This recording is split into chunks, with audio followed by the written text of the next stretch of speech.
of experienced drivers, new drivers, young drivers, old drivers, you name it, they're all out there. Bruno Junqueira is certainly one of the most experienced drivers, but it is his first time in an LMP3 car. He's just gone up to third fastest, by the way, in car number 19. That's the Baker Racing entry with Performance Tech Motorsports this weekend. 19:59.547 for Bruno Junqueira. Just had a couple of questions into @IMSA Radio on Twitter about why we're not talking about the TCRs and the GT4 cars. They're not out in this session. Sorry, I should have mentioned that earlier on. They had their own FP3 hour, free practice 3 hour, before this. The two different categories were split up specifically to allow the P3s to really get some clear runs, and they've taken advantage of that. It's been good for the drivers just to dial themselves in. They'll be getting a lot of good data here as well from this, as will the Michelin tyre engineers. Far less having to go offline to pass the slower cars, etc. Part of the huge commitment that Michelin have taken on in the IMSA paddock. Still can't quite get used to seeing the exit of turn 5 in the big bend there without the bridge going across it, and the bridge abutment sticking out. But look out of our broadcast centre window, big piles of earth being readied for the new drive over bridge. A significant investment by Sebring to bring that particular crossover bridge, which will be pedestrian and vehicle friendly, and also be wheelchair friendly as well, with ramps, lifts, etc. Right up to the new specifications. Got a lot of history in this place. And of course, every time anything is updated, it has to be done to the latest specifications. Oh, really big slide by Michael Tulmecki, isn't it, behind the wheel of the number 4 car, going through the Jean-de-Bihan bends, and just got a little bit out of kilter with that serpentine section of the track. Started the car sliding around, got a bit leery, but kept his foot in and still got a good entry onto the Alex Ullman straight. Cost him nothing at all, still over 150 miles an hour through the trap as he comes through to complete the lap. I'm not sure what it did to his lap time. Been on a decent one at the start of the lap. 2:01.5 was his better note. 2:02.2 there. Time slipping away in that final sector. Matt Bell sits at the top with a 1:58.997, with all 3 fastest sectors to his and the 26 Ligiers name there. Here to our motorsports, Jim Maguire and Kai van Berlo, a young Dutch former karting star, at the wheel of that. Kai, who sees this as part of his career development, and the commitment to come across to the States for the season. I'm sure we'll see a lot more of this young man in the future. Last 19 minutes of the day's action as far as the Michelin IMSA Sports Car Encore at Sebring is concerned. First of a couple of Mazda races coming up. $50,000 for the winner after the 2 races this weekend.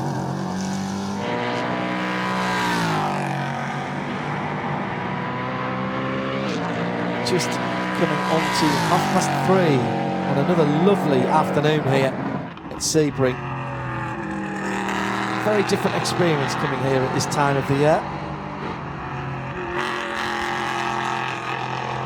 Tulmecki out of past the scene of the crime last time around on a much less leery line, more controlled there. Meanwhile, in the number 11, John Schaumann. Oh, off 64. Naveen Rao Just been doing some good laps. He just hopped in the car from taking over from Alex Barron. He looked, he was carrying some good corner speed when we were watching the car on several points out on a racetrack. But looks like he's overstepped the limit just a little bit. At 12. Doing a bit of rally crossing. Gets the car pointing in the right direction. Just turned 12. Good, well done, Jeremy. He's looking good. He's doing a couple of laps in the kind of mid to high 202s, but having just hopped in the car, that's a good stout effort, particularly somebody with relatively little racing experience. Rao's done some Ferrari challenge, but not a lot else. Certainly nothing like this before. A P3 car for the first time.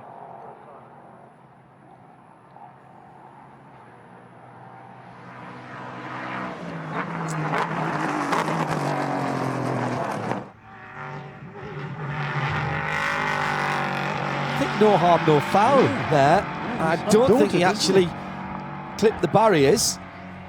He's obviously had a quick chat with the team and cracked on with 16.5 minutes to go across the line, heads towards turn 1. He's fairly committed into turn 1, isn't he? Absolutely right. Right up to the wall as well. Even his third sector, having had the off in the middle of the middle sector, his third sector was only a couple of seconds off, but given the fact he just had what must have been a fairly comprehensive spin, that shows he's got plenty of confidence there. Naveen Rao in car number 64. Yeah, very impressed indeed. See what his time's like in the first sector. Meantime, Nathaniel Sparks continues his longer run. Coming out of the final corner now. That very distinctive colour scheme of the number 4 Answer Motorsports Ligier GSP3. Crosses the line. Car sitting at the moment in 7th position. Maxwell Hanratty on a good lap at the moment in the 33 Extreme Speed Motorsport car. He's sharing with Lance Wilsey. Not the usual ESM colours, of course, now. We've got to get used to a new era for ESM. Yeah, but this car did run in these colours, I think, during the season, didn't it? They ran 3 cars, ESM. But you're right. Another team that's running just 1 car this weekend, and they were running multiple cars during the championship. I'm sure planning to do so again for the full season in 2019. That lap by Max Hanratty, by the way, moved him up to 5th fastest. Yes. Ahead of Guy Cosmo. Set that 2:01.001. 2 minutes .319 then for Max Hanratty.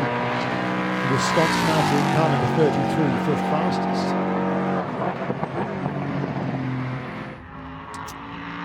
Sebastian Vettel is €25,000 worse off and has been reprimanded in Brazil. New scales, is he? For on a scale of 1 to 10, that's not a bad result, is it?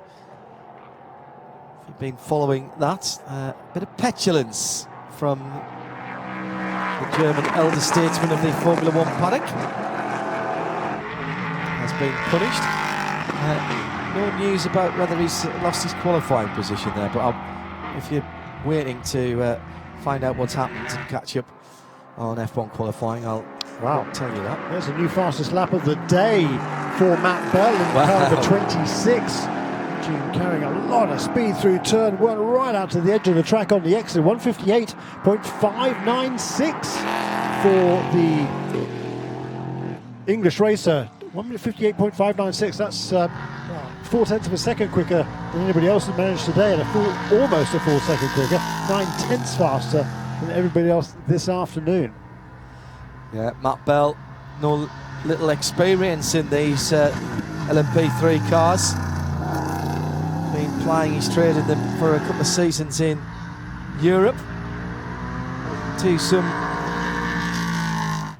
success as well, with some success as well.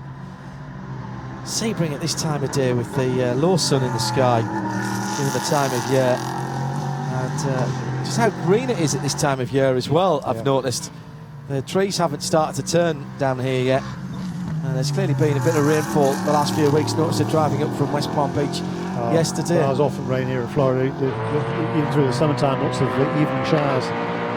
Just look very green though here. Love it. New driver in the sub 2-minute club. That's Max Hanratty, 1:59.757 last time around for Max. He remains in 5th position, but now within a couple of tenths of a second of basically the 2nd, 3rd and 4th fastest cars in this session. 1:59.5 for each of the 2nd, 3rd and 4th, and Max Hanratty 1:59.7. That's now 12. At least 12 different drivers, probably 13 now gone below 2 minutes overall. Dakota Dickerson joined that club a little while ago.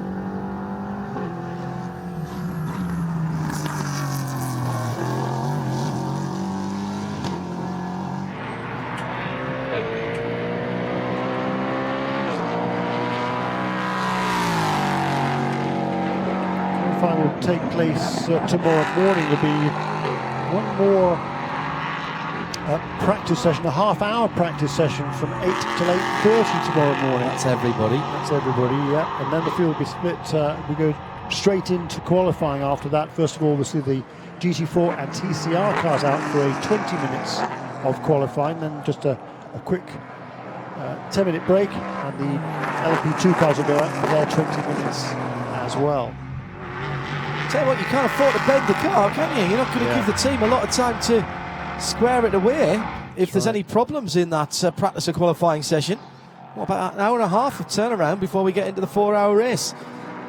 And with a couple and a half. It's at 9:30 at land, 12:30 start. But then, in terms of getting ready onto the grid now, so very good point. Yeah. You don't want to be throwing the car at the fence tomorrow morning, that is for sure. Yeah. And with 4 hours, I suggest that qualifying probably isn't as important as it might be in one of the shorter races, or indeed with a bigger field. The faster cars will sort themselves out. Might not be the worst idea to give your less experienced driver a little half an hour. Yeah, get him up early. Yes. Get your inexperienced driver up early, send him in the guise of, you need a few more laps, go on, you go and do the qualifying. We'll stick an old set of rubber on, you just pound around there. Make sure you bring it back nice and shiny in one piece, and we'll have an extra hour in bed. A slightly late breakfast. Yeah, there should be plenty of time to make up time, given the 4 hours and a relatively small field. What, 20 cars? And we've seen twice that many here at Sebring before. My point being that with any luck, we shouldn't have to worry too much, he says, looking around for something wooden to knock on. Have to be my head this time. Shouldn't have to worry too much about intervention from the safety vehicles, as people throw it off at the scenery under their own auspices, which is, they're racing drivers, it's always a possibility. Matt Bell is back out, he's been into the pits. Now I just wonder if they've thrown a new set of Michelins at that car with 9 minutes to go.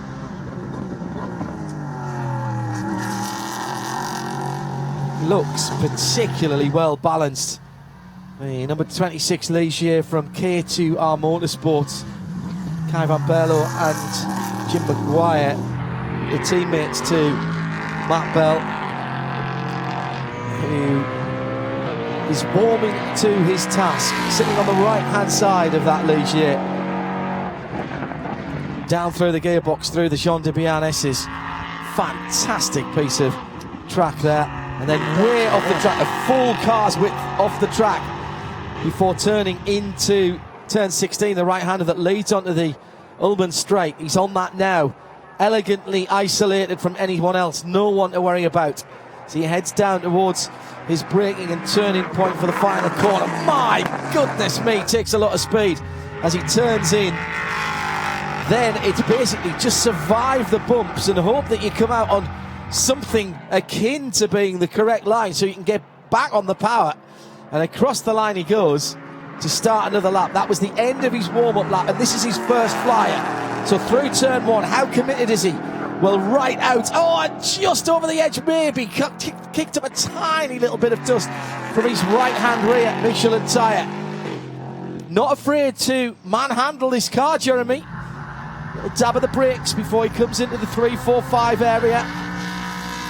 Now onto that long curving stretch down to the braking area of turn 7 and the hairpin. Just a change of surface there and some bumps in the braking zone for the right-hander at the old hairpin. Already up on the clock with the fastest first sector of anyone. That's beaten his own time. That looks like a car and a driver, Jeremy, in perfect harmony. It does, doesn't it? That car's really moving around. I mean, it's a workout around here. These cars do have power steering, so they're not that physical to drive, but the physicality comes from how much you're thrown around on the bumps here. I saw the car bucking its way through turn 17. As John said, he was hanging on for grim life, grim death. I'm hoping you come out of the corner without glancing the barriers on the outside, but certainly no lack of commitment here from Matt Bell. This is a place where your seat fitting is even more important than ever before. Big bump just off the track before 16 as Matt explores the outer limits again on the rumble strip at the exit of turn 16. Now running down the back straight, not quite his best time through the middle sector, but not far off. Let's see what the speed trap says as he turns into the final corner. Just over 150 miles an hour, 150.6. Riding the bumps again, maybe just a different line there from Matt, because it didn't seem to be getting thrown around just as much as he heads towards the line. He goes through, we wait for the time, and it's another fastest lap, just 158.579, with two new fastest sectors of the race. Sector 2, he didn't quite equal his own best sector.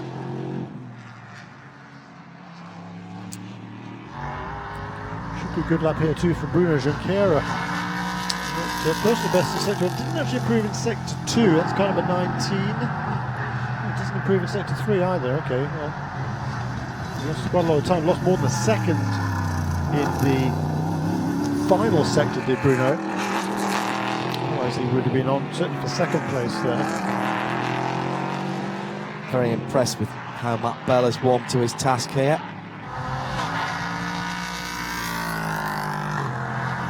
Who else is out there? Well, Junqueira, we just mentioned, always a threat. Ades has not moved again. Clearly hasn't been towed the back way through the pits yet, or at least if it hasn't been fettled and gone back out. Earlier on, by the way, in the hour-long GT4 and TCR session, it was Ford, Audi at the top of the GT4 standings, and once again the number 60 Ford Mustang from Roush Racing Court Motorsport rather, ahead of its teammate the 59, then the 22 Audi next up. In TCR, Audi, the number 82 with the best time in that session. That was the Mark Motors racing car, the silver car with the dark red stripes, ahead of the red number 54 from JDC Miller Motorsports. So that was the 1 hour session for the GT4s and the TCRs earlier, but now it's all down to the LMPs. Now the Ades has moved from where it was stranded earlier on, but I'm not sure where it's got to and whether it's back in the pit lane. As yet has not yet reappeared, that number 6 car, which had done that many laps for the Atlantic Racing team. Robin Shute and Jim Antunes and Tunes from Switzerland. Ranked as a silver driver.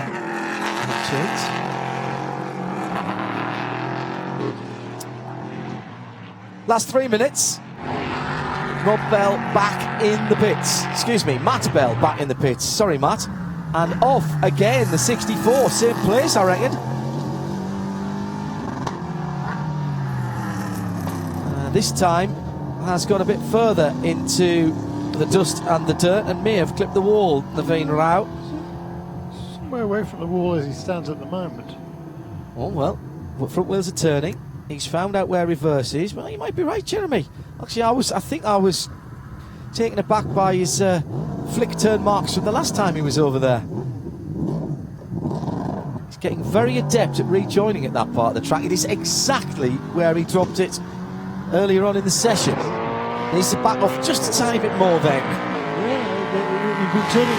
Last lap round was number 202.4, so a bit of mid-202s. That's pretty respectable.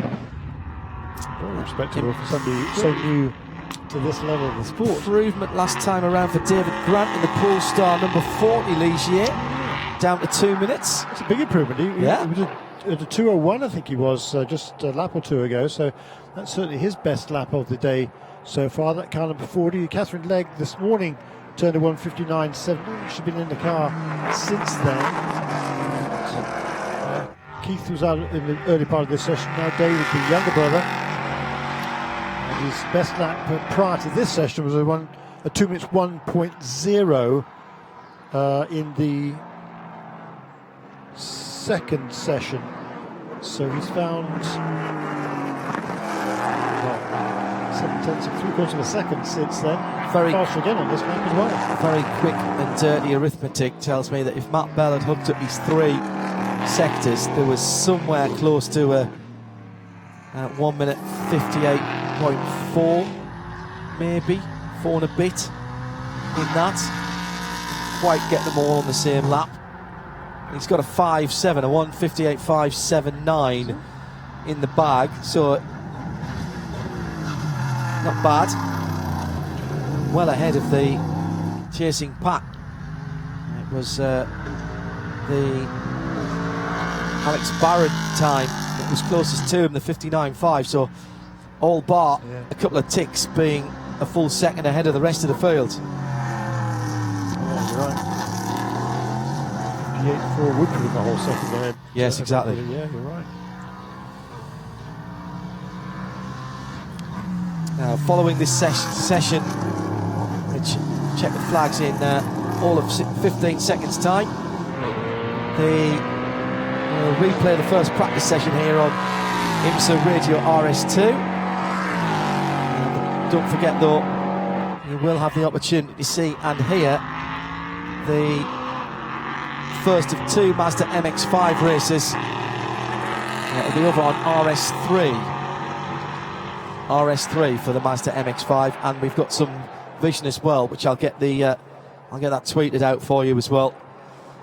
Live coverage from here at Sebring, and we will have live coverage of the Michelin IMSA Sports Car Encore at Sebring on Sunday, all 4 hours, flag to flag, no breaks, no blocks.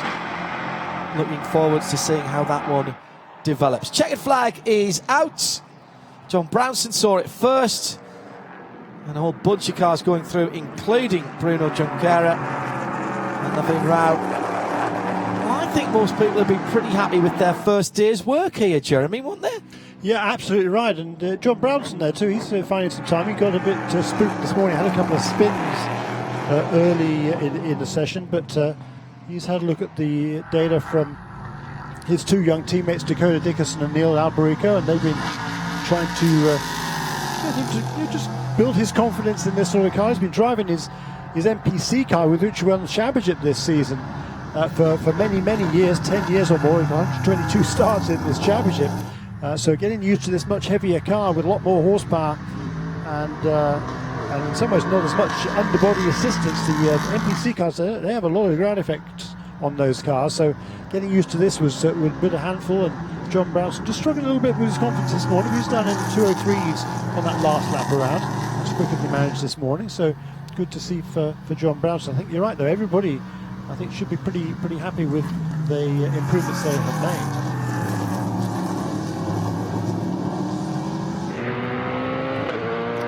Bruno Junqueira, by the way, did get it all together on that last lap. So he goes to the second position now with 1:59.412. That's the Performance Tech car number 19. Bruno Junqueira up into second place behind Matt Bell. Still 8 tenths of a second behind. Bruno's been chipping away little by little in the final 15 minutes or so of this session to turn his best laps of the day. His first laps of the day.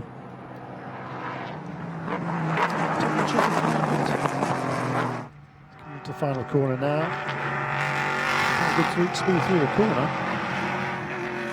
Yes, he is. Okay, so he does go onto pit lane. So 159.412, a little bit the best that Bruno has set in this session. Bruno Junqueira in second fastest. Matt Bell leads away, 158.579. Bruno Junqueira in car number 19, 159.412. 159.502 for Alex Barron in car number 64. Number 2 was Dakota Dickerson, I think it was, who set that time, 159.579 in fourth position. And round at the top 5, Max Hanratty in car number 33, 159.757.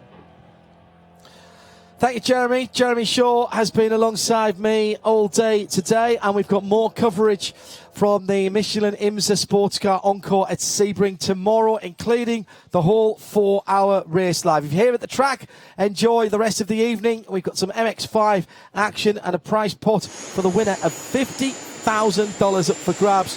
And we'll have some coverage of that over on RS3 later on today. And then it's tomorrow, practice, qualifying and the race here for the Michelin IMSA Sports Car Encore at Sebring. Thanks to Kerry and to Tim back in London. I'm John Hindhaugh. More from a fabulously beautiful weather weekend here at Sebring. Let's hope that holds out tomorrow when once again we'll be live from trackside here on IMSA Radio. Bye-bye.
Can you find out what?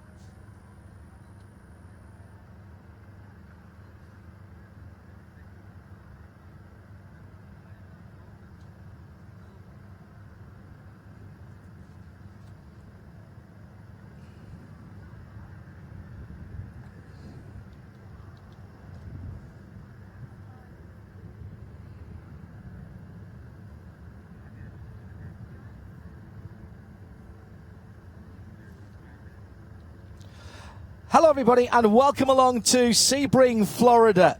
It's the Michelin Sports Car Encore this weekend, and part of that is an $80,000 prize pot spread over the top three in the next race out on track. It's the Mazda MX-5 Global Cup cars who are competing for this. 2 races, and the winner takes $50,000 away at the end of this weekend. Do you think that's going to make for some interesting competition in a Spec Racer series? Part 1 comes up in just a few moments' time. Tony Laporta will be the man taking you through all of the action. He's joined by Jeremy Shaw, who has the grid for part 1 of this extravaganza here in Central Florida, and it's live here on RS3.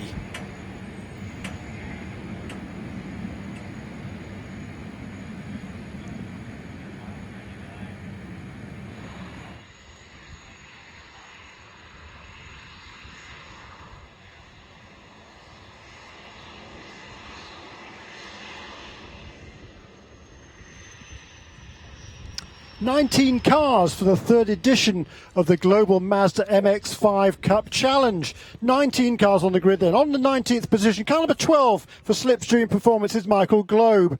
On to row 9 of the grid on the outside, car number 7 for Copeland Motorsports is Racer Kashima from Japan. Alongside him all the way from Russia and Makambi Makalia Racing, car number 55, Moise Uretsky. Row 8 on the outside, car number 03 for 6 Sideways, Ashton Harrison. And alongside is one of the 2 youngsters, 14 years of age, Tyler Gonzalez for Copeland Motorsports, making his debut in the championship in car number 57. Row 7, Soichiro Yoshida for Long Road Racing in car number 50 from Japan, one of 3 Japanese drivers in the field. And for Copeland Motorsports in car number 95 is Thomas Bernacki. Row 6, Drake Camper, former champion in this MX-5 Cup Series for 6 Sideways Racing in car number 99, and his teammate Celine Roland in car number 87 alongside. Row 5, Brian Ortiz from Puerto Rico for Copeland Motorsports in car number 4, alongside 6 Sideways, car number 23, Glenn McGee, a former eSports Mazda iRacing champion. Row 4, Brian Henderson for Atlanta Speedworks is alongside Nathaniel Sparks for 6 Sideways Racing in car number 8. Row 3, Andy Lally, also making his debut in an MX-5 Cup car, is for Atlanta Speedworks in car number 77. Alongside him, the Japanese champion, Yui Tsutsumi in car number 11 for Long Road Racing. Row 2 of the grid is Todd Lamb for Atlanta Speedworks in car number 84. Alongside another 14-year-old, became the youngest winner in the championship history at Mid-Ohio earlier this season in car number 13 is Robert Noaker. Onto the front row of the grid, this season's Global Battery Tender MX-5 Cup champion Nico Rega from Houston, Texas in car number 01, and from Sebring, Florida for 6 Sideways Racing, the team principal and former champion in car number 16 is John Dean II.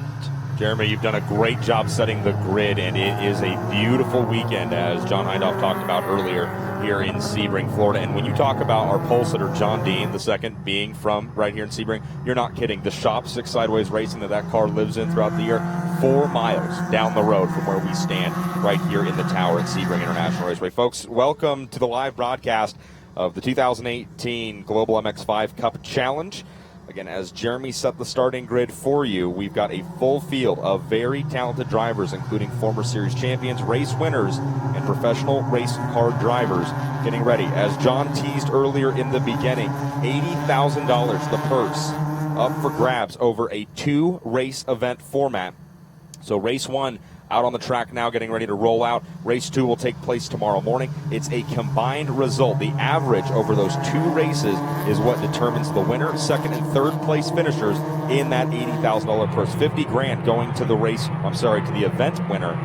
20 grand going to second place at the end of the 2 races, and $10,000 going to the driver who scored 3rd place in the overall average. And we're all said and done here. It's been a great weekend so far, as IMSA is in town putting on the first ever Michelin Encore for teams preparing to go racing on that brand new tire in 2019. And the premier sports car racing organization here in North America. Well, we're just happy to be along for the weekend in the Battery Tender Global MX-5 Cup, presented by BF Goodrich. Pace car driven by IndyCar ace Gail Truess, starting to break away from the field now as the pack makes their way towards turn 16 before they head down that long back straightaway, leading them into turn 17. Jeremy, I know you've spent some time watching MX-5 Cup racing. You've watched great sports car racing your whole life. Are you ready for this one? It's going to be wild. As John talked about, 80 grand will make you do some crazy stuff. Well, it certainly will. A lot on the line here. A lot of money, but a lot of prestige as well to win this Global MX-5 Cup Challenge.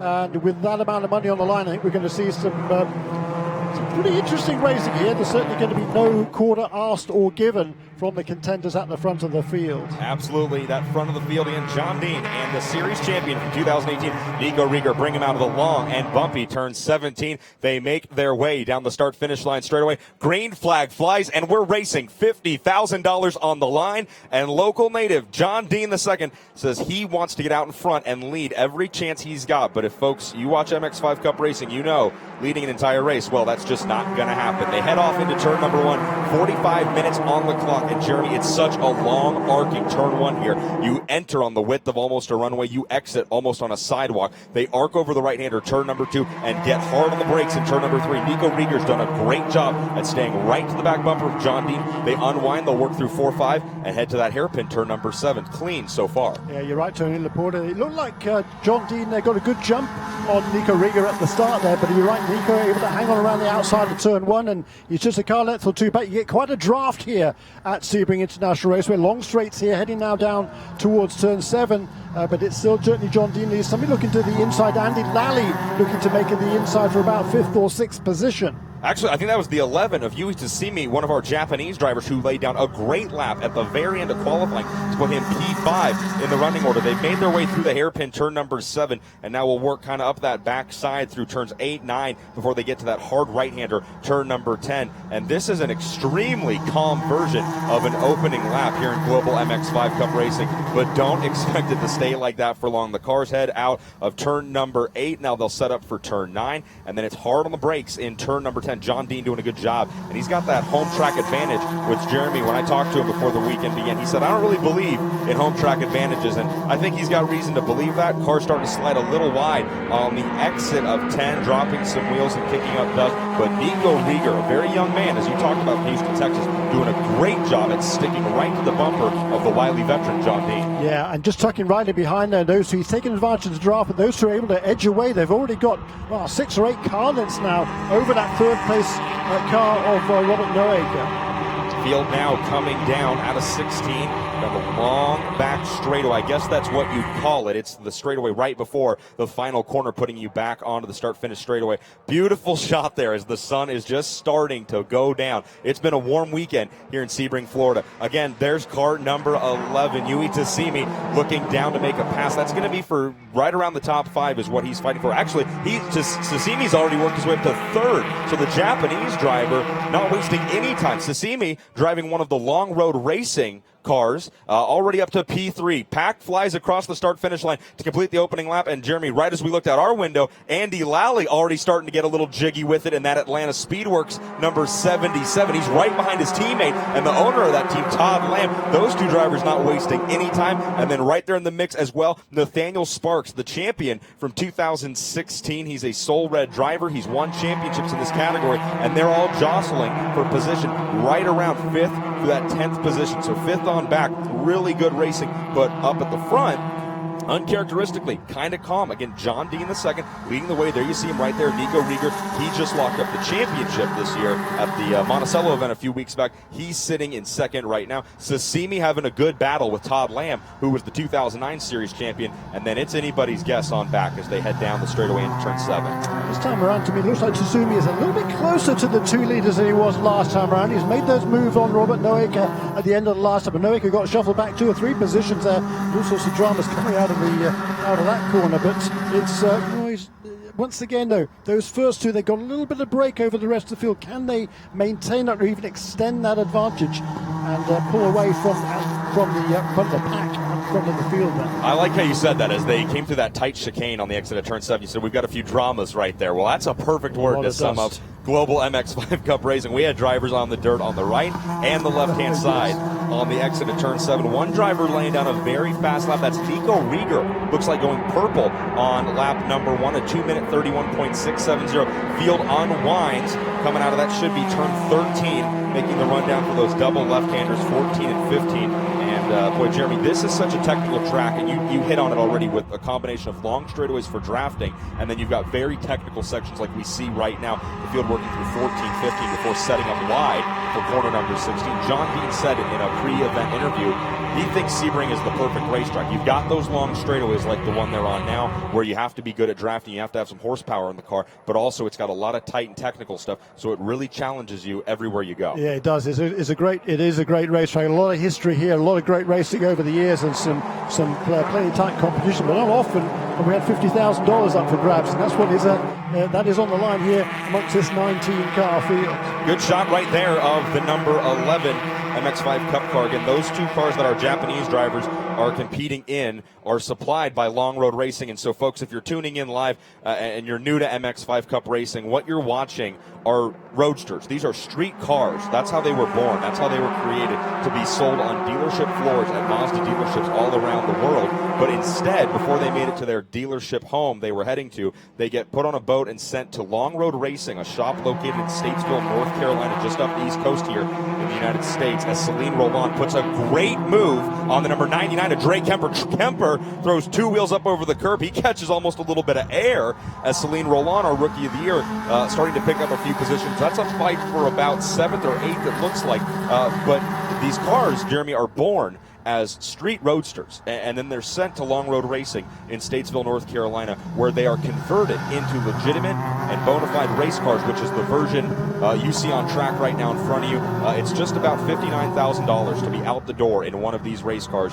And one of the really cool things about these cars that we see, Jeremy, those open cockpits are covered by a roll cage. Well, that roll cage is accepted and homologated by the SCCA, IMSA, which is who we're here with this weekend, NASA for track days, and even the FIA. So these cars are safe enough to compete in events put on by any of those four governing bodies. And we never want to see those cages get used, but we've already seen it a couple times this year. So it's a great car, it's affordable, and as we see right now, the racing is fantastic. We run an IndyCar as well, because it's IndyCar that sanctions these races, exactly, of course, for starting this season. So it is a great formula. I mean, the cars are super closely matched. It's just down to the drivers and the teams, and there's 6 sideways here. They've got 7 cars here this weekend. It's got to give them an edge with so much data from which to draw, but the top half a dozen now has certainly pulled out a bit of a gap over the rest of the field. Well, we're keeping an eye on 2 6 sideways cars right now. The Soul Red Mazda number 87, that's driven by Celine Roland. Fun fact about our Rookie of the Year, Celine Roland, not only did he pick up $70,000 for winning Rookie of the Year this season, when he's not racing Mazdas on Saturday and Sunday, Jeremy, he's selling them as a dealership employee just up the road in Orlando, Florida. That's what Celine Roland does during the week. So he knows these cars pretty well inside and out. Right behind him, he's got his teammate, Nathaniel Sparks, the champion from 2 years ago, shoving him down the back straightaway. They separate in time to roll through that long and very bumpy turn 17. But you nailed it. 6 Sideways Racing, the local shop right here in Sebring, Florida. They brought a lot of drivers, and they brought a lot of fast race cars. And all of a sudden now the 2 leaders have been caught. We've got a 5-car train at the front of the field. John Dean leads in car number 16 from Nico Riga in car number 01. But Todd Lamb, Yuichi Sumi and Robert Noeka are right with them. A big battle now. 5 cars nose to tail at the lead of this race. Then a pretty big gap back to Celine Roland, who's moved his way up. He qualified poorly, back in the 11th position. But Celine Roland up into the top 6, but now he's got a bridge of a gap of over 2.5 seconds to catch this leading group. Yeah, absolutely. A great start to this race for Celine Roland, clawing his way from outside the top 10 now to just outside the top 5. But as Jeremy talked about it, we're going to go back and watch that battle up at the very front. That's the top 5. There you see it, John Dean II. He swept the weekend at Road America, part of the championship that we ran this year. And then right behind him, the young driver that ultimately scored the championship, Nico Rieger in the 01. Behind them, the driver that won the title in 2009. He also won the Masters division this year, That's the number 84, Todd Lamb. Great shot right there of the driver in third place as that lead pack not letting up at all. And then behind them, the Japanese driver Sasimi driving the number 11. And then the young man, race winner at Mid-Ohio this weekend, 14 years old. He doesn't say a lot, but he lets his driving do it all for him. Robert Noaker rounds out that freight train up at the top of the field. Those are your fast 5 right now. And then as Jeremy talked about, Celine Roland in 6th. And it was the youngster there, Robert Noaker, who set the fastest lap last time around from Duncannon in Pennsylvania. He's at the back end of that train of cars, able to take advantage of the draft of the cars in front of him. The fastest lap of this race, 2 minutes 29.829 last time around. Cars getting hard on the brakes right there, rolling through the last couple of corners. Should be turn 15 they're heading into right now before they swing out way wide. And you talked about it, Jeremy, IndyCar, the governing body for this series. That's part of the marriage MX-5 Cup got when they were promoted by Anderson Promotions, which picked them up from the SCCA. So the events are promoted by Anderson Promotions, who's famous for putting on the Road to Indy events, and then they get the governing and sanctioning body IndyCar to not only sanction their races but officiate them. So upstairs, right above us, one floor, is IndyCar race director Kyle Novak, who we both know from his time kind of growing up as a race director and learning the ways of the world as an official right here at IMSA events. So Kyle goes over to the open wheel side, and then he gets MX-5 Cup handed to him in his lap. So the guy that runs the Indianapolis 500 and all the big IndyCar races all year, he's also the guy calling the shots here in Global MX-5 Cup racing. We've got a lot of the same folks officiating IndyCar races as these MX-5 Cup events, so the races have been cleaned up. They're very fair, and when you have a car that's as equal as these MX-5 Cup cars are, every weekend the racing is phenomenal. Just over 10 minutes has elapsed here in Sebring as John Dean catches a little bit of air with that right front tire going up over the turn 4 curbing. They make their way out of 5, and then it's that long bend in turn number 6 before setting up for the short shoot down to the hairpin. Turn number 7. John Dean out in front. Nico Rieger, the series champion, sitting P2. Todd Lamb in 3rd, holding back Sasimi in 4th. Robert Noaker in 5th. And as Jeremy said, it's a bit of a gap back to the 87 of Celine Roland. His teammate, Nathaniel Sparks. Andy Lally in 8th. Drake Kemper and Henderson round out your top 10. A little bit of dust still getting kicked up, and I think the intensity is going to pick up here shortly. I think it is, and first lap and a half, Noaker should drop down back a little bit from this leading quartet. The first 2 cars, they've got about 3 or 4 car lengths between themselves and the 3rd and 4th place cars. Noaker at this stage not quite able to hang with those 2 in front of him. He's still not out of it by any means. Behind them, we talked about last time around, the gap from 5th to 6th was 2.7 seconds, a half a second less was the margin last time around. So Celine Roland is doing the best he can to try and close that gap to this leading. Now, once again, the 4 cars are nose to tail again. Yeah, as I Robert. didn't see why there John Dean lost any momentum, but certainly that gap, there was half a dozen car lengths or so between the first 2 and the second 2, is now a lot less than that. Well, and Jeremy, you've spent so much of your life watching great racing and calling racing.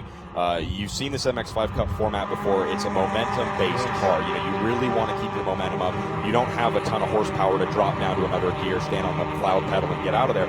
So what I'm wondering from your point of view, Nico Rieger hasn't made any attempts that we've seen so far to this point at taking away the lead. Do you think he's content to sit in second and wait till we get to the very end and maybe perhaps wait on John Dean to make a mistake? Or do you think he just hasn't had the opportunity to make a pass? No, I think at this stage he'll be biding his time. He knows that if those first 2 can pull away a little bit from the rest of the field, then they'll be in good shape to go for the end. And it's not just today's race that doesn't settle the 50,000. It's the end of tomorrow's race. So you have to have 2 good finishes, and the aggregate result of the 2 races is not by overall times. Oh no, it's positions. To get 1 point for win, 2 points for second place, and on down it's whoever has the lowest score at the end of tomorrow's race that will win the $50,000. Exactly, a perfect explanation. And then for folks who are wondering how the grids were set, qualifying taking place just about 4 hours ago. Your fastest lap in qualifying is what set the starting grid for race number 1. Your second fastest lap is what set your starting position for race number to. So John Dean admitted that he used up his BF Goodrich's a little bit more than he wanted to in qualifying, but it earned him double pole position. So not only did he see the green flag from P1 in race 1 today, Jeremy, but he'll see the green flag from pole position in race number 2 tomorrow. Great shot right there as Celine Roland sees the back end step out on just a little bit under braking. He's doing everything he can to keep his teammate, a wily veteran of the series, Nathaniel Sparks, the man they call Sparky, right behind him. As we check back in up at the front, there's the 4-car breakaway. John Dean, Nico Rieger, Todd Lamb, and Sasimi, the 4 drivers that lead this race right now. And as Jeremy just did a great job of explaining, an $80,000 purse that will be awarded on the aggregate result, the average over 2 races. Race 1 you're watching right now live, 30 minutes still to go in this one, and race 2 taking place just after 9 o'clock tomorrow morning, I do believe.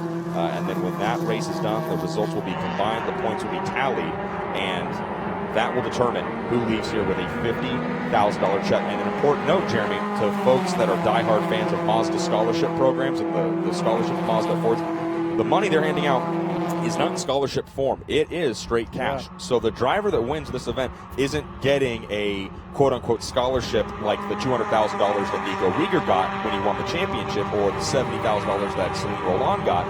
The driver that wins here today this weekend is leaving with a check for $50,000. So I told John Doonan, I said, you guys are giving away $200,000 to the champion, $50,000 to this event winner. You obviously have money burning holes in your pockets. I think they need to pay the announcers a bit more, don't you think? It's amazing what Mazda does for this sport and has been doing now for many, many years. There's so many opportunities they presented to young drivers to move on up the racing ladder. It's just wonderful to see. It is indeed. And I'll tell you what, Jeremy, we're both very fortunate to spend a lot of time with Mazda promoted events. Obviously, folks who keep clued into North American motorsports knows Mazda stepped away this year from the Road to Indy program. But boy, when you have a guy like John Doonan at the head of the ship promoting racing like this and helping award winners and growing their careers, just something like you do exactly with the Team USA scholarship, both you and John Doonan very focused and committed to growing the careers of young drivers in North America. It's a very cool program to be a part of, and when we talk about Mazda, I'd be remiss to admit the fact that it doesn't seem like a normal race weekend without Kyle Kimball here anymore. Kyle stepping down from the Mazda Motorsports position he held, and now with Mazda still, the family, but in a different capacity back home in Chicago, Illinois. So I'm not sure if he's watching right now, but Kyle, if you are, we certainly miss you, and it's not a normal MX-5 Cup race without you. We did just see a great shot, Jeremy, for a moment of the MX-5 Cup car wearing number 23. That's Glenn McGee. He's the virtual to reality driver, and in layman's terms, and he probably would not be happy with this description, but in layman's terms, Glenn was a simulator racer just shortly a few years ago, iRacing, of course, being the most popular of those simulators, and through some challenges and competitions, Glenn was awarded a seat in a real physical race car, and he's made the absolute most of it. And he's here today racing for that $80,000 purse when he grew up racing on simulators instead of most of us who competed in karting events or oval track events. Glenn is the virtual to reality driver, making the most of his vast knowledge of a race car through his simulations, and now he's out here competing for $80,000. So a pretty cool program. Yeah, certainly is. He's a world champion in that light as he racer. He qualified well. He qualified in 9th position. That's about a bad first lap there because he was shuffled all the way back to 16th. So Glenn McGee is trying to work his way back up the order. He's made up a few positions, up into 13th position right now. It's kind of a 13. That's Glenn McGee. Cars making their way through the right-handed complex, turn number 15, before they get shot out on that left side exit curbing, and they make an awfully long run down the straightaway here in these MX-5 Cup cars. And as Jeremy and I were talking about earlier, it's a momentum-based car, right? So you don't have a ton of torque to drop a gear, and it's very critical of driver's skill. As Todd Lamb swings out wide, he knows that he has Yui Sasumi right behind him, Jeremy, so that fight for third is picking up, and it should be noted that after this race there will be a full podium ceremony awarding drivers that finish P1, P2, and P3 trophies and honoring them before we gear up and do it all again tomorrow. But there's a lot of time left in this race, over 27 minutes still to go. Nico Rieger peeks his nose out just a little bit to take a look on the inside of John Dean, but I agree with you very much, Jeremy, that Rieger knows what he's got, and this kind of racing is very rewarding, let's say, to patience and not overdoing it, and Rieger's doing a great job of that. Heck, that's how the young man won the championship this season. Yeah, exactly. It was a great season for Nico.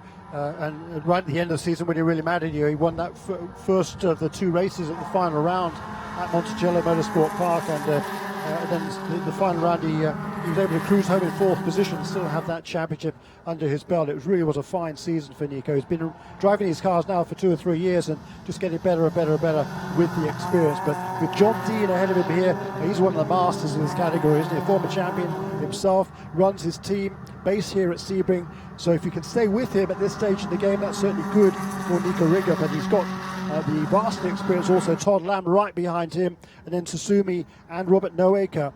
Those top 5 cars still separated by very, very little. On the last time around, though, the number 87 car of Celine Roland, he had been inching closer, each by a couple of tenths a lap to this leading quintet of cars. But on the last lap around, he was shuffled back 2 positions.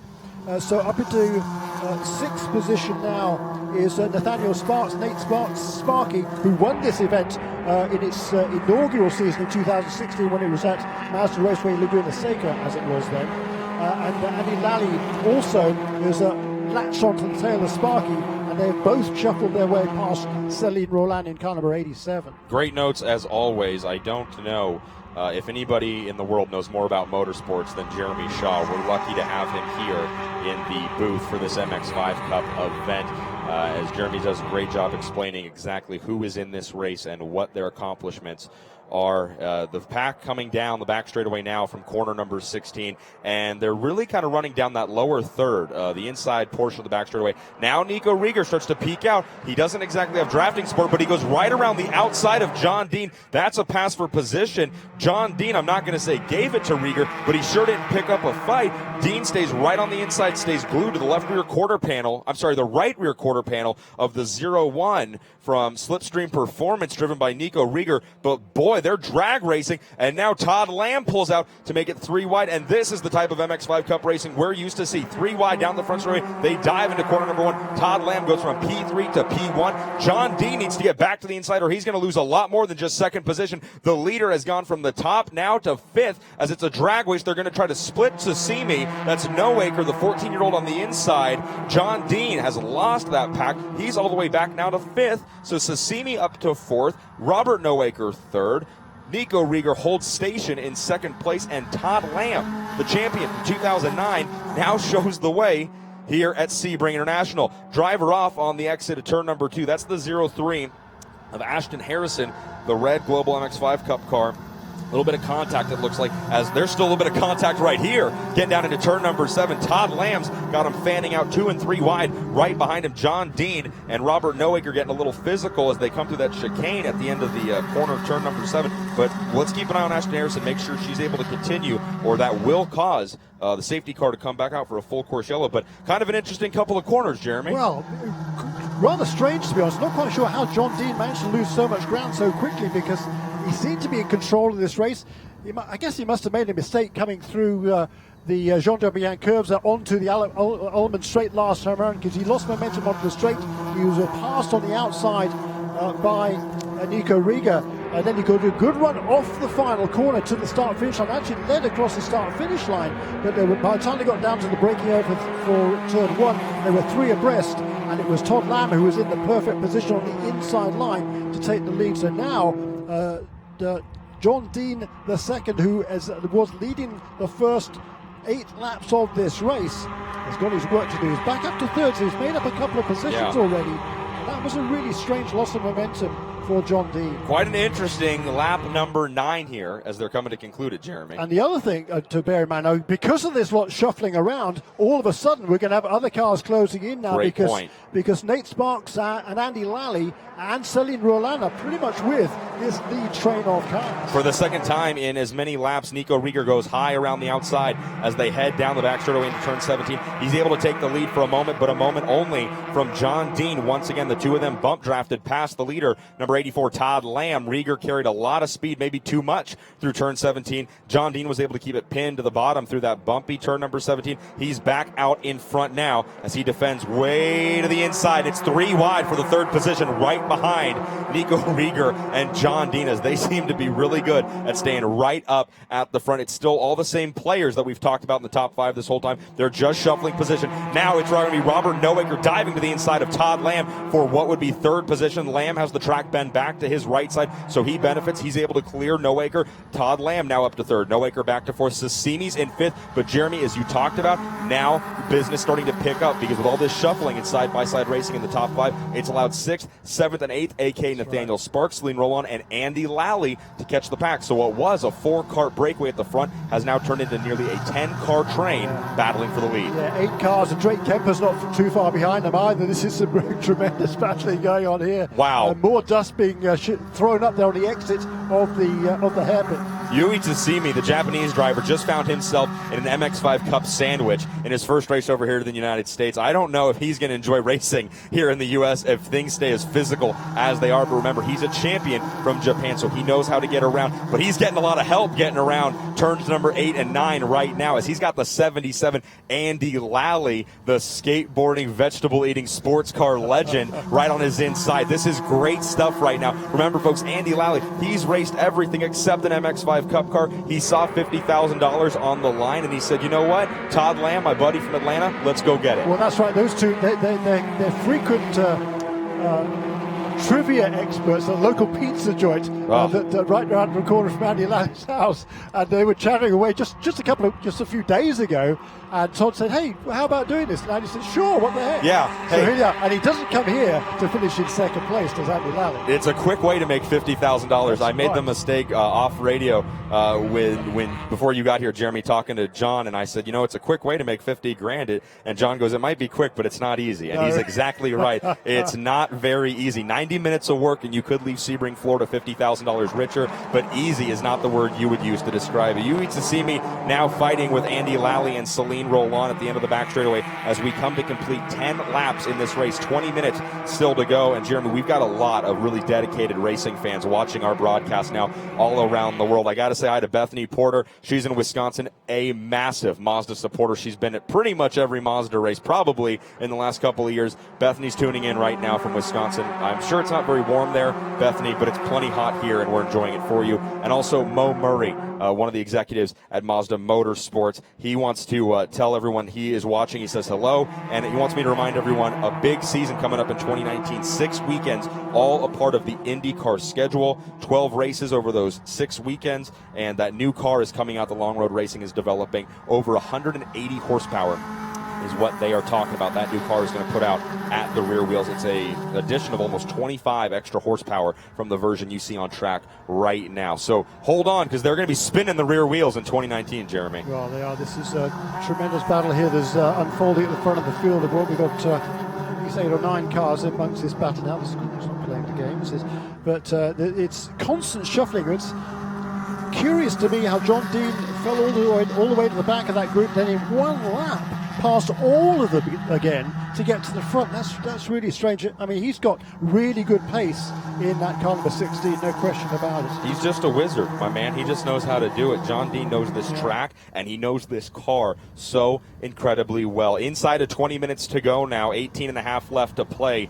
in the race. So not many laps left when they're lapping in just over 2.5 minutes per circuit around Sebring International Raceway. John Dean starting to pull a little bit of a gap, but don't worry, it's not going to last long over the 84 of Todd Lamb. Behind him, the series champion from this season, Nico Rieger in the 0-1, currently occupies third. That'd be your podium if the checkered flag flew right now. But don't worry, folks, it's not gonna. We still got 18 minutes of solid gold MX-5 Cup racing coming your way. Robert Noaker, the 14-year-old out of Pennsylvania, currently sits fourth. Our Japanese champion, Yui Tsutsumi, currently rounds out your top 5. Celine Rollon, Andy Lally, Nathaniel Sparks, Drake Kemper, and the Puerto Rican Brian Ortiz round out the top 10. Glenn McGee currently 11th. Tyler Gonzalez, another 14-year-old.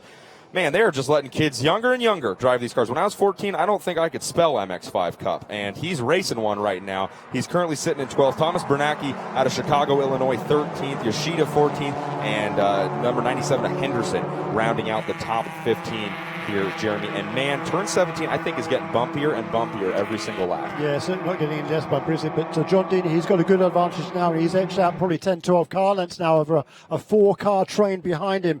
There in the Jaeger, in the order of Nico Rega, Todd Lamb, I think might have got up in second place on this time around. Right with them is Robert Noaker as well. That 4-car train for second, third, fourth, and fifth.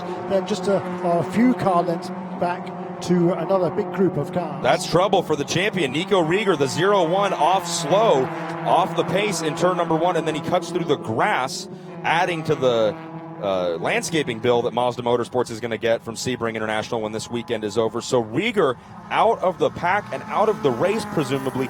He made contact down in turn number 7, went for a spin early on in qualifying. He'd already laid down a quick enough lap, Jeremy, to earn P2 when we went racing. But I'm not going to call it heavy damage, but the left front fender on the 0-1 was definitely caved in. I don't know if he hit the tire hard enough to cause any kind of suspension damage. I certainly don't think that's what this is, because he'd been racing clean and fine for over 10 laps. But Rieger pulling off of turn number 1 and coming to I'm not sure if he's come to a stop yet as he cut through the grass heading to turn 2, but we've lost one of our perennial favorites here so far. That's a great shame. And of course, if you don't finish up front here, you've got no chance of getting a good result at the end of the day tomorrow. So that's a big disappointment for the youngster Nico Rieger. But it's certainly going to open the door for some other opportunities here. And Yui Tsutsumi in that, where he's now in the 5th position. He just set the fastest lap of the race last time around. At 2 minutes 29.679. So he is the fastest car on track.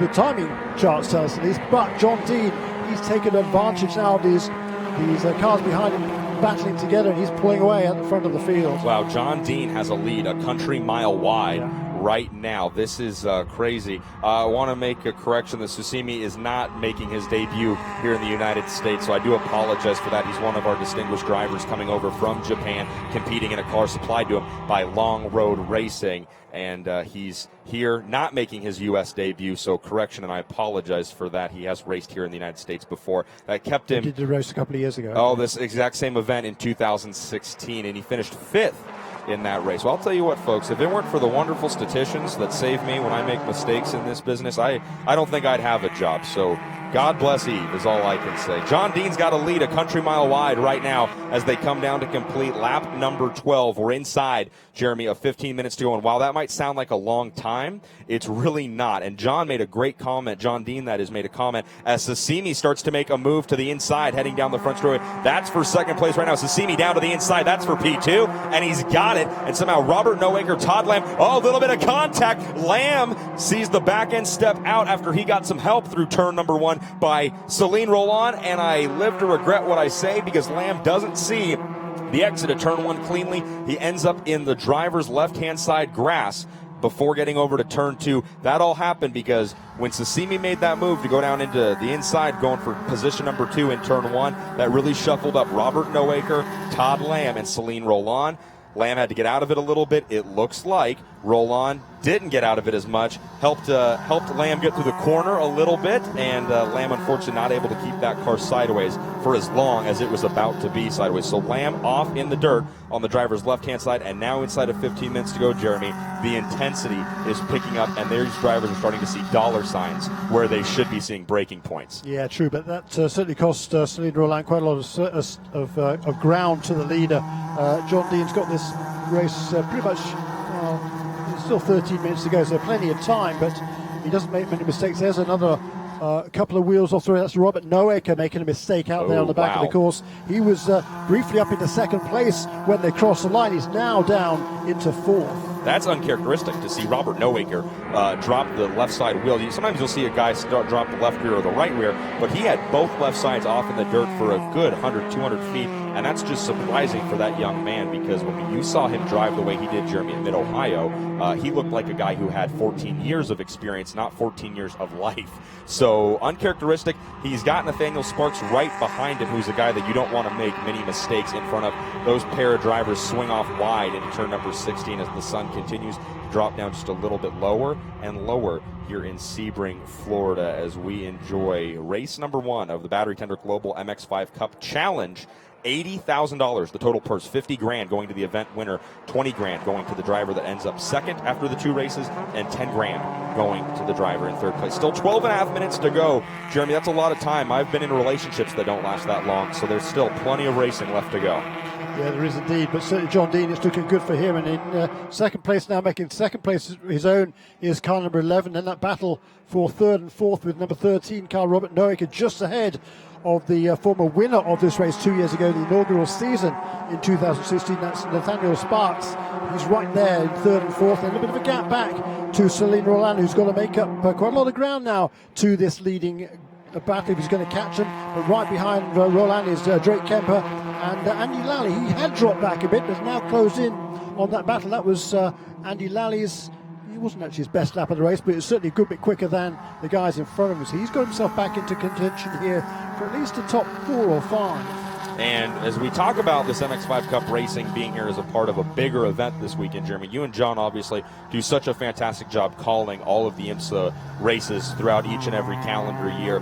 Michelin putting on the Michelin Encore here this week, and of course, as we all know, Continental Tire stepping away and the deal being done with Michelin to be the official tire supplier for the premier IMSA classes starting in 2019. So a lot of teams are here this weekend testing and competing in the 4-hour endurance race that you and John will call tomorrow, part of the Michelin Encore, the headline event. And a lot of people like myself a few weeks ago wasn't aware of the fact that BF Goodrich is a sister product of Michelin USA. So the Michelin rubber that's getting laid down by the IMSA competitors this weekend, not as big of a factor, I think, when you look at the BF Goodrich rubber that's getting put down. Normally, these cars are competing during IndyCar race weekends.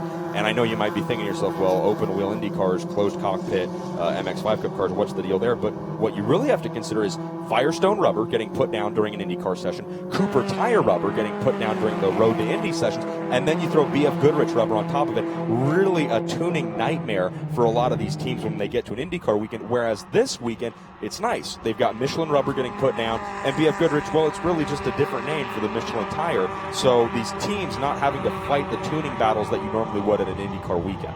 Yeah, certainly a little bit easier to keep some consistency in the car during a race weekend, that is for sure. You're not going to be chasing the setup to chase the racetrack. You just got to make the car faster, and that's exactly what John Dean is doing. He's turning consistent laps now in the 2-minute 30 range at the front of the field, 2 minutes 30.5 last time around.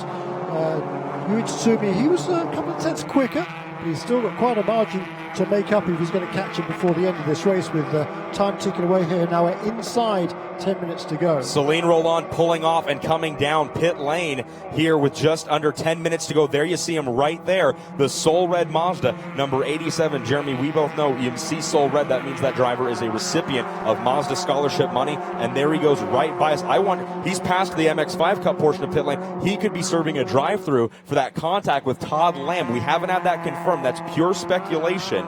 The favorite thing of announcers around the country to do is straight up speculation. But Todd Lamb, involved in that incident with the number 87 of Celine Roland. Roland coming down pit lane. All the MX-5 Cup pits are in the very first half of pit lane before the start-finish line. He passed all of those pit boxes, didn't pull in, and has now exited pit lane. So I would imagine, with some common sense, which I normally never use, applied behind the thought, that he is serving a drive-through penalty for that contact with Todd Lamb. So that's another wrinkle in this story. As you've talked about already, Jeremy, you have one bad result here in race one, and it really, truly puts you behind the 8 ball to pick up in that $80,000 purse. Boy, that was unexpected. And another quick point, Todd Lamb involved in that contact, Celine Roland. Now I know what Celine Roland was doing. We had a great shot of Roland coming down the back straightaway. He had his hand up waving to Andy Lally. I wasn't sure what he was communicating at the time. He was letting Lally know, get ready, I'm coming to pit lane. So Lally dove to the inside, made his way cleanly around Celine Roland.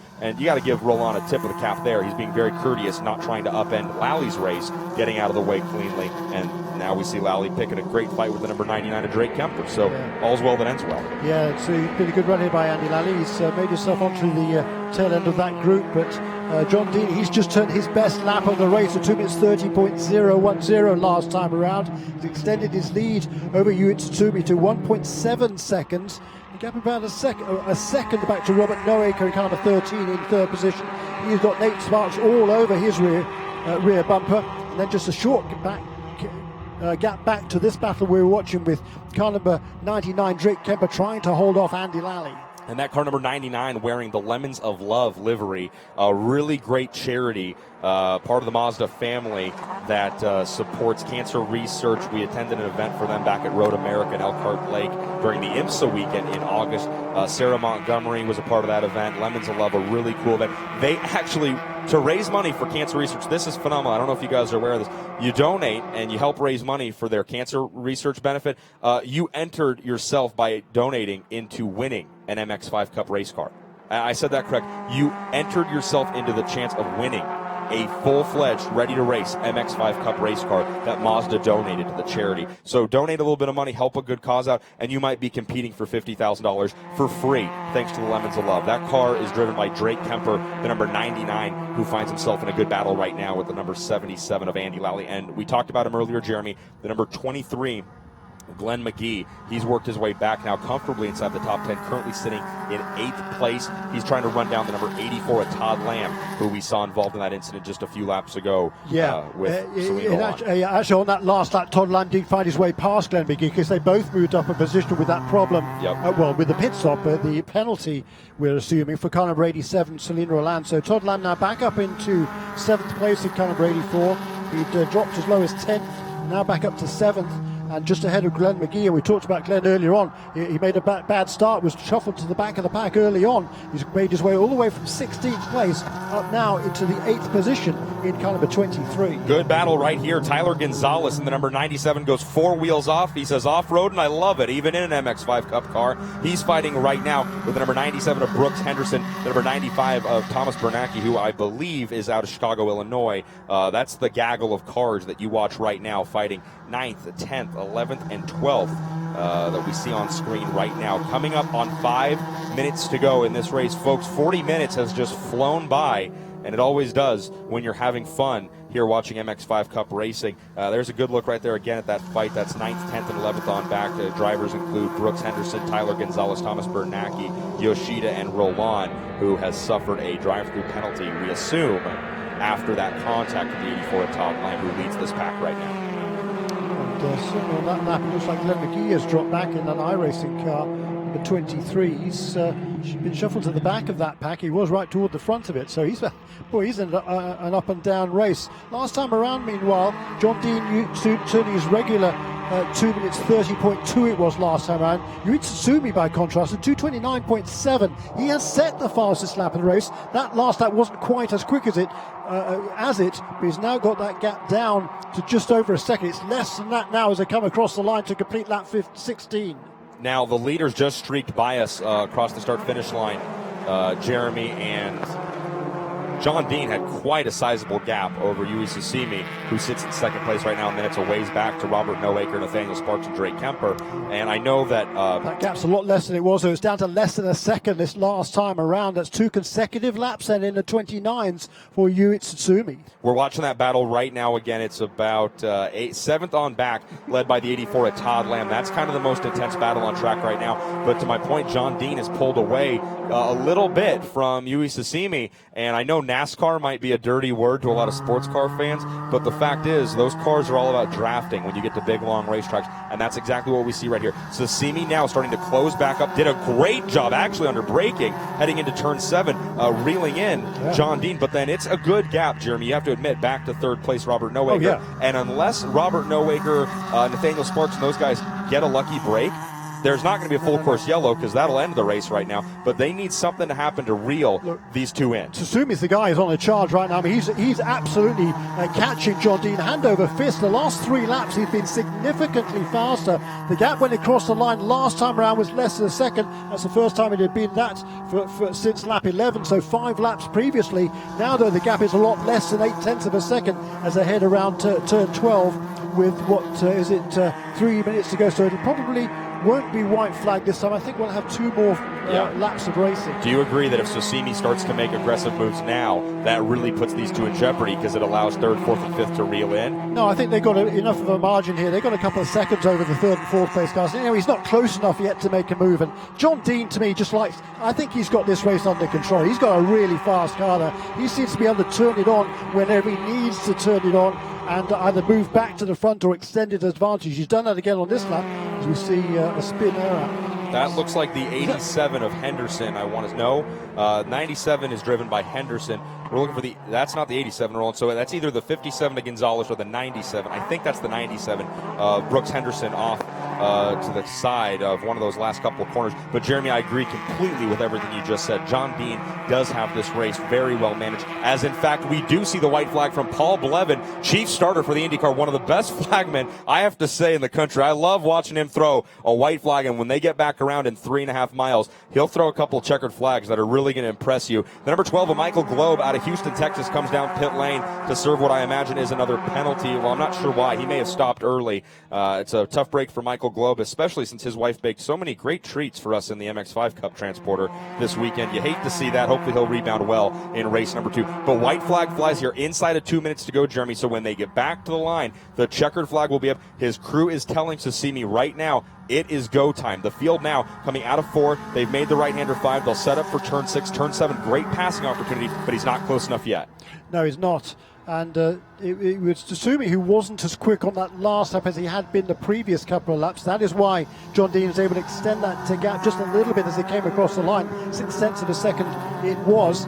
And as a 2 minutes 30.3 for John Dean in the lead car. But through the first sector, Sosimi is really, really fast. The second and third sectors, it seems to me, that John Dean is at his strongest. And of course, that's what he needs if he's going to win this race. So now we head towards turn 10. And you know what I love about this, Jeremy, is we've got one of the best commentators ever, John Hindhoff, right next to us on the left. He's kind of got his hands tied behind his back right now because he's not saying anything, but he's pointing. He's letting us know where to watch. We've got this great battle for first and second, but we've also got this great battle for third on back. And I think it was John who at Detroit last year said you'd need 2 heads and 3 sets of eyes to keep track of all this action on track. And that's probably what we're going to need as we near the end of this final lap. We've got a great battle right here. John Dean, your race leader. Yuichi Sosimi right behind him. Again, not close enough as we near the last couple corners, but still big implications for who finishes third, fourth, and fifth, because with aggregate results, everything matters, every single position when you're racing for $50,000. It does, yeah, and it's the lowest score tomorrow. So with the win here, 1 point for John Dean, 2 points for Sosimi, and then this battle for third, fourth, and fifth. Well, that's anybody's guess right now. It's got a slight edge as they come down the straight, but it's far from in hand. But now is Sosimi close enough to have a look down the inside into the final corner? Sosimi right there tries to put a bumper to Dean, gets Dean a little bit out of shape. Dean knows this track better than anybody. He's dirt tracking it, elbows up as they come through 70, but Sosimi sticks to the inside. The BF Goodriches will give him just enough grip. The clock strikes 0, the checkered flags wave. Sosimi wins it. Race 1 here in Sebring. John Dean wins the pole and dominates the race, and our Japanese commentators on the other side of the wall are losing their minds because their boy just came all the way over from Japan to put an amazing last lap move on John Dean, the master of Sebring. Jeremy, did you think he had that? No. Well, I mean, that's astonishing to me because John Dean, I mean, he seemed to have a good edge, 2 or 3 car lengths going into the final 3 or 4 corners, and then down into the Sunset Bend for the final time. He left the door wide open, and Yuichi Tsutsumi said, "I'll take that, thank you very much." He dived down to the inside, a great pass by Yuichi Tsutsumi to take the victory in race number 1. Folks, I joke about it in the transporter in between races, but here's the deal. Battery Tender Global MX-5 Cup Racing. We'll sell you the whole seat, but you're only going to need the edge. That was fantastic racing, and that's only race number 1. Sosimi does it in a last lap harrowing pass in the final corner on the master of Sebring International and the master of MX-5 Cup, former series champion, John Dean. Dean ends up coming home in second, and it's the Mid-Ohio race winner, the 14-year-old who had to skip class to be here this weekend, Robert Noaker, who will stand on the race 1 podium in third. Nathaniel Sparks ends up fourth. Drake Kemper rounds out your top 5. Andy Lally 6th. Tyler Gonzalez 7th, Todd Lamb, Thomas Bernacki, and Glenn McGee, your top 10, Jeremy. And Andy Lally set the fastest lap of the race on the final lap in car number 77. He finishes in 6th position for the first time ever in these cars. You've got to take your hat also off to Andy Lally there. But right behind, well, actually a long way behind Andy Lally, but into 7th place, the other 14-year-old Tyler Gonzalez in car number 57.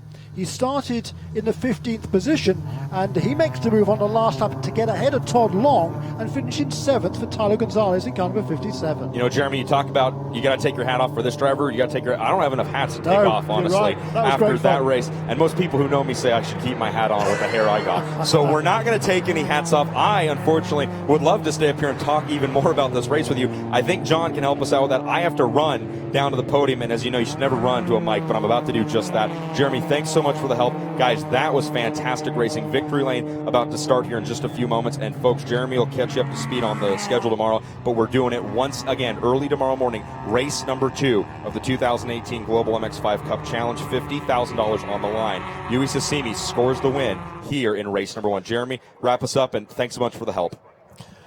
Tony Laporta and Jeremy Shaw doing a great job in that 45 minutes, which came down to the last gasp, the last corner.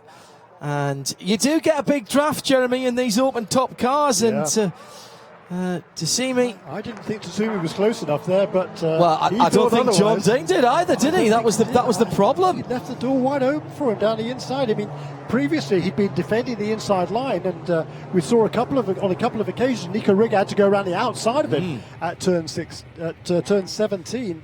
Each time John Dean was able to get the lead back. He actually led across the start-finish line on every lap of the race, did John Dean, except for the all-important one. Yes, indeed. That's going to set it up. That was a lot of fun. I mean, it's half a second at the line, turned around a 6/10 deficit.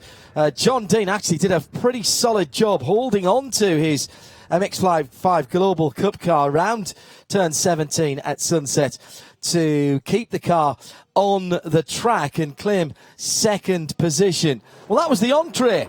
That was the appetizer, rather. The entree, the main course, is tomorrow, when someone is going to go home $50,000 richer for first. For second in the aggregate over the weekend, it's 30 and 10 for third. So worth turning up tomorrow.